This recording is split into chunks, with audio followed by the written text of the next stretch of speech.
Children, आशा करते हैं आप सब स्वस्थ होंगे।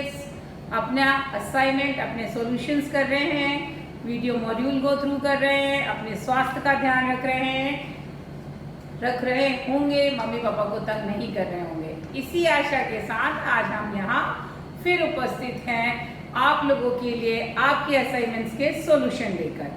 जैसा कि आपसे आपके लाइव क्लास के दौरान हम लोगों ने बात की और आपको बताया था कि आपके आने वाले वीक्स में, सप्ताह में हम आपको आपके असाइनमेंट के सॉल्यूशन भी भेजेंगे। तो we are keeping our promise, हम हमारा वादा निभा रहे हैं और आपको आपके असाइनमेंट के सॉल्यूशंस बता रहे हैं। पहला असाइनमेंट आपका पर्यायवाची आधारित था, जिस पर हम चर्चा कर चुके हैं। उसमें आपको सिर्फ याद करने थे, शब्दों को समझना था, लिखने वाला काम नहीं करना था, सिर्फ प्रैक्टिस करनी थी स्वयं के लिए। दूसरा असाइनमेंट है, ये असाइनमेंट आपको 30 मार्च को भेजा गया था और इस असाइनमेंट के अंतर्गत आपको उपसर्ग और अपठित लेखन का अभ्यास करने के लिए कहा गया था। अब आप सबसे पहले तो यहाँ समझ लेना यह जरूरी है कि उपसर्ग होते क्या हैं। यहाँ आप उपसर्ग को सुनाम को देखकर डरने की आवश्यकता नहीं है कि ये उपसर्ग क्या है, हमने तो पहले पढ़ा ही नहीं है। बेटा, कोई भी चीज मुश्किल नहीं होती है। आप लोग पहले की कक्षा में उपसर्ग का प्रयोग कर चुके हो।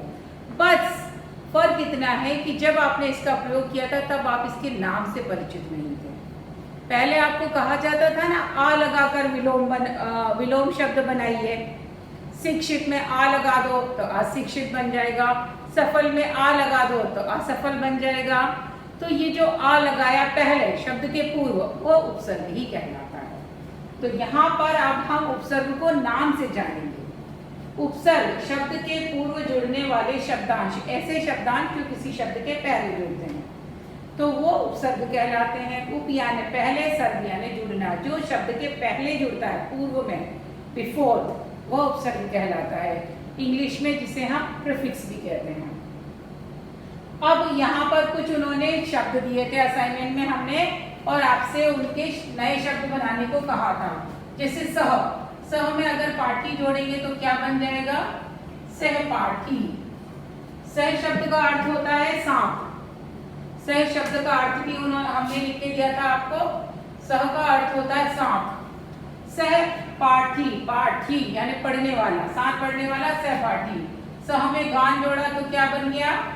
सहगान। सह में हमने मती जोड़ा तो क्या बना? सहमति। और सह में हमने कारी जोड़ा तो क्या बना? सहकारी। इस प्रकार सह शब्द जोड़कर हमने 4 नए शब्द बनाए। सह उपसर्ग को जोड़कर हमने यहाँ 4 नए शब्द बनाए। अब बढ़ते हैं आगे अगले उपसर्ग की तरफ, जिसका जो उपसर्ग था सु। सु का तात्पर्य होता है अच्छा। तो अच्छा पुत्र, सु में पुत्र जोड़ा तो क्या बन गया? सुपुत्र। सु में गम जोड़ा तो क्या बन गया? सुगम। सुगम यानी इजी। सु में बोध जोड़ा तो सुबोध, जो इजीली अंडरस्टैंड हो जाए, सुबोध। सुलभ, सुलभ यानी जो आसानी से उपलब्ध हो, सुलभ। सु, सु यानी अच्छा।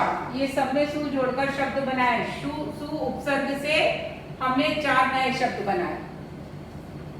अगले में दिया था स्व। स्व यानी खुद का, स्वयं का, स्वयं का, खुद का, अपना।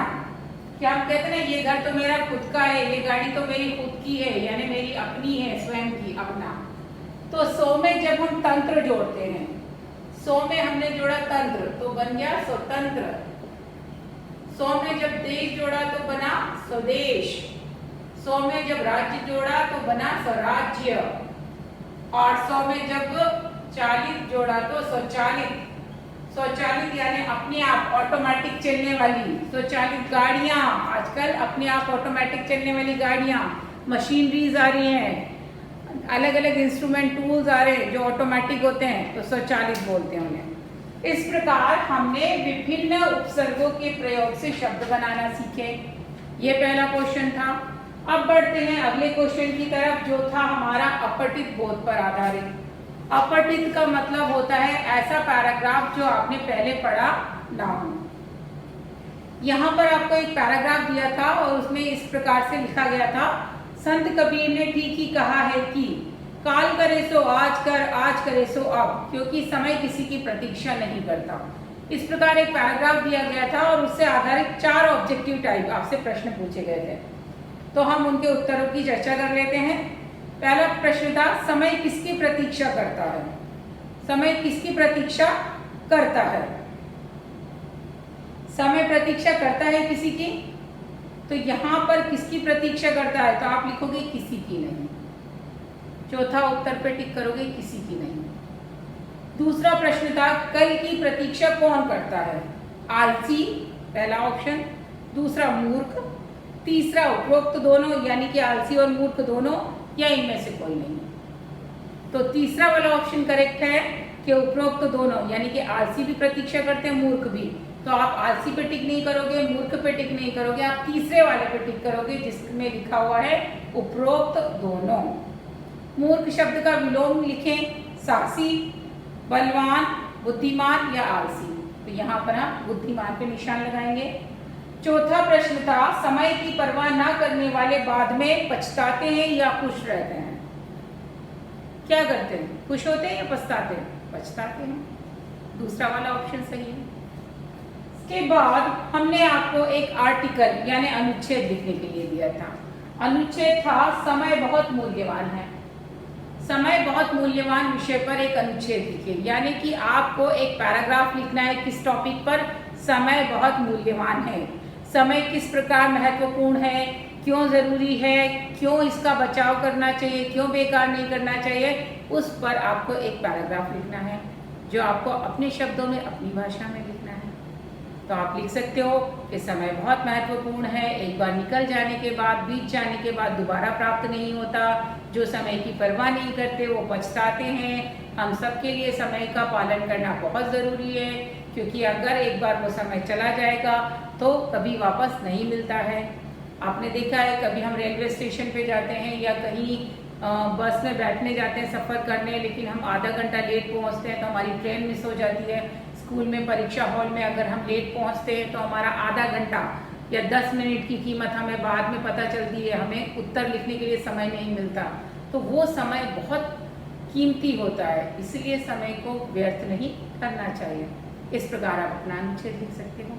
ये था हमारा सेकेंड असाइनमेंट। अगले असाइनमेंट के सॉल्यूशन के साथ हम आपसे फिर मिलेंगे। तब तक आप अपने असाइनमेंट्स करते रहिए, दोहराते रहिए, टेक्स्ट बुक रीड कीजिएगा और अपने स्वास्थ्य का ध्यान रखिएगा। हम आपसे फिर मिलेंगे, तब तक के लिए स्टे होम, स्टे सेफ।